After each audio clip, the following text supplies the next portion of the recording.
Hi, my name is Jeff Pagano, and welcome to First Person Plural, a blog covering Irish and American politics with a progressive slant. Well, the Irish election is imminent, and I want to chat about that, and I will promise I will before the vote actually takes place. I've got like a whole stack of. I actually keep these. You see all these? These are for all the candidates in my constituency, and I want to go through them all before the vote takes place. But there's just so much happening in American politics right now that I just can't ignore it. It's got me fascinated. Um, you've got the impeachment trial, which unfortunately is going to end today, but it's still I still thought it was worth doing. I can chat about that another time. You've got Trump's State of the Union address. Another thing I could chat about for ages. He told a load of lies. He refused to shake Nancy Pelosi's hand before the vote. She ripped up his speech at the end. There's loads to talk about there. But what I want to focus on today is the race to replace Donald Trump in November. The vote, the actual general election takes place on the first Tuesday in November this year. But before that, the Democrats have to pick a candidate to go up against Trump. And what they do this by a series of really complicated procedures, which are called primaries and caucuses. They're basically two different ways of voting, and they're done in all different states throughout the country. They're done in a certain order, and it's always the state of Iowa that goes first. So on Monday we had the thing called the Iowa caucuses. Okay, so it's basically Iowa, the people of Iowa, the Democrats of Iowa were selecting they got to go first. It was the first, after all the debates, after all the polling, after all the talk and pundits on TV, this was the first chance for anyone to actually register a vote for a candidate. So it was really important. This was the very first bit of data that the 24-hour news channels were going to have to say how the race was standing.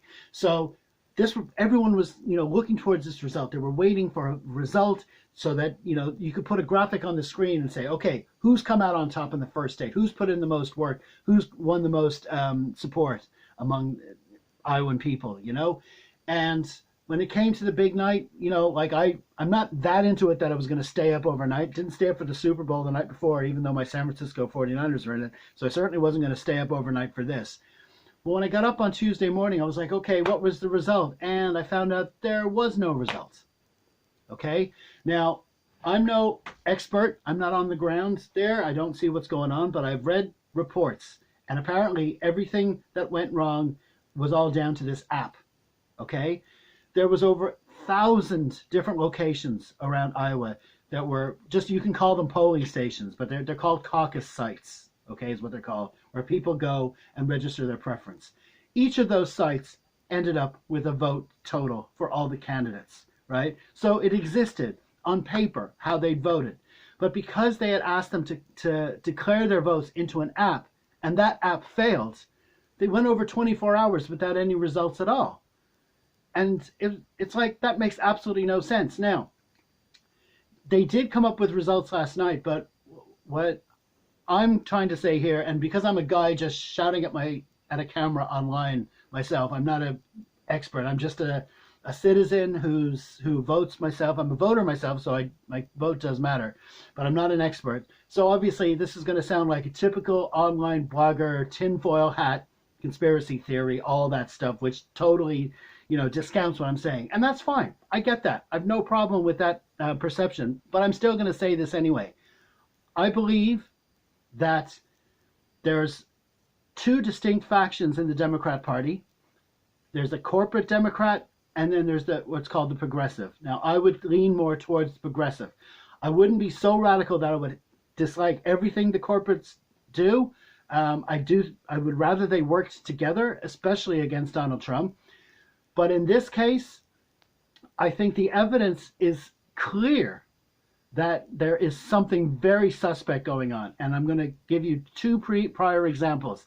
One in the distant past, well, relatively distant past, in 2016, and one much more recent, before we even talk about what happened in the Iowa caucus results, okay? First of all, you go back to 2016. Now, as a lot of people know, the Russians interfered in the American election. And one of the things they did to interfere was to hack the database of one of Hillary Clinton's campaign advisors.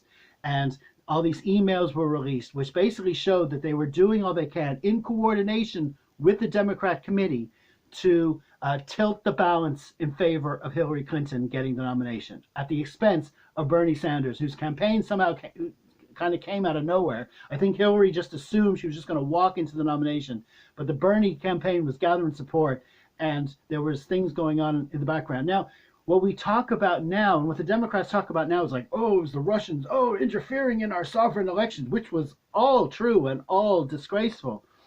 But this whole thing of like what they were caught doing in the emails was kind of swept under the carpet. I mean, they were actively, colluding, I use that word, to keep Bernie out. And that did happen. And that did leave a stain. And that's not really talked about anymore. At the moment, the narrative now is like, oh, Bernie Sanders supporters are a little too, they're too angry and they're all this kind of stuff. I think they've got a little of entitlement to be angry because they're being kept out of the process. But that's a quick summary of the history. Now, just before these elections in Iowa, these caucus elections, the Iowa newspaper, the top Iowa newspaper is called the Des Moines Register, and they were to release a poll just before the caucuses. It was the big poll. It was the final poll. When it came to the announcement of their poll, they said, "Oh no, we can't announce the final total of our poll." And people were like, "Why was that?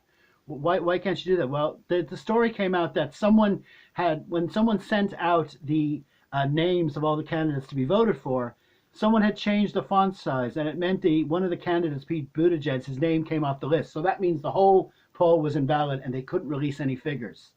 Okay, but interestingly enough, after the Iowa caucus, they did release the figures they had, and it showed Bernie Sanders in the lead.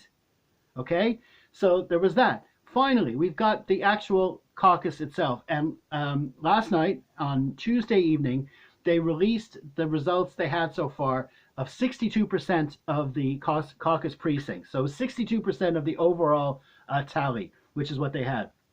And when CNN put the graphic on the screen, it showed Pete Buttigieg leading with 26%, Bernie Sanders 25%, and so on and so on. But the point is that the number they chose to display was this percentage of delegates, right, that the candidates had won. The delegates are basically the people that go to the Democratic convention when the final nomination convention takes place.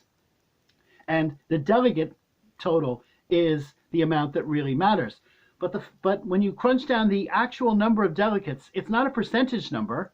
They actually won a round number, which Buttigieg had won 10, and Bernie had also won 10. They were actually tied.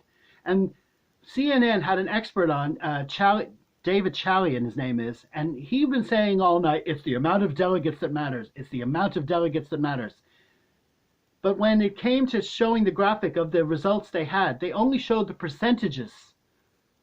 And those percentages were an excuse to show Buttigieg was in the lead over Bernie Sanders. And so if the number of delegates was all that matters, if the round number of delegates was all that matters, why didn't they just show that? Why didn't they just show a 10? Because then that would be a tie. What's wrong with that? Because if that's all that matters, why isn't that all you're showing? CNN was running that graphic 26% over 25%. So in other words, Buttigieg is in the lead. Buttigieg is in the lead. They were showing that for 24 hours before they even had the full results. So what I'm saying is, the reason I'm saying that there seems to be a conspiracy theory is that you go back to 2016, Sanders gets burned. You go back to this poll that's held back because of some font size error, Bernie gets burned because it would have helped his campaign to be seen to be leading the polls before the Iowa caucuses. And then here, when you get to the final night of the caucuses, something goes wrong with an app. I don't understand why they couldn't just all write down on a piece of paper their totals and someone add them all up with a calculator and work it out that way. I mean, I'd do it for them in an hour if I could. They didn't do that. So as a result of all of that process, also, again, Sanders gets burned. That's all I'm saying. Hey, this is what blogs and stuff like this are for, to come up with conspiracy theories, to come up with alternatives. You've got the experts, the well-known podcasts all coming out saying, oh, there's these people online saying ridiculous conspiracy theories. Fine, say it all you want. I still have the theory until it's proven otherwise. It just does not look right at all. And that's my little rant for today, okay? Thanks for tuning in. First Person Plural is furperplu.com. Tune on in for all our latest content. Thanks for tuning in. My name is Jeff Pagano. I am nothing. We are everything.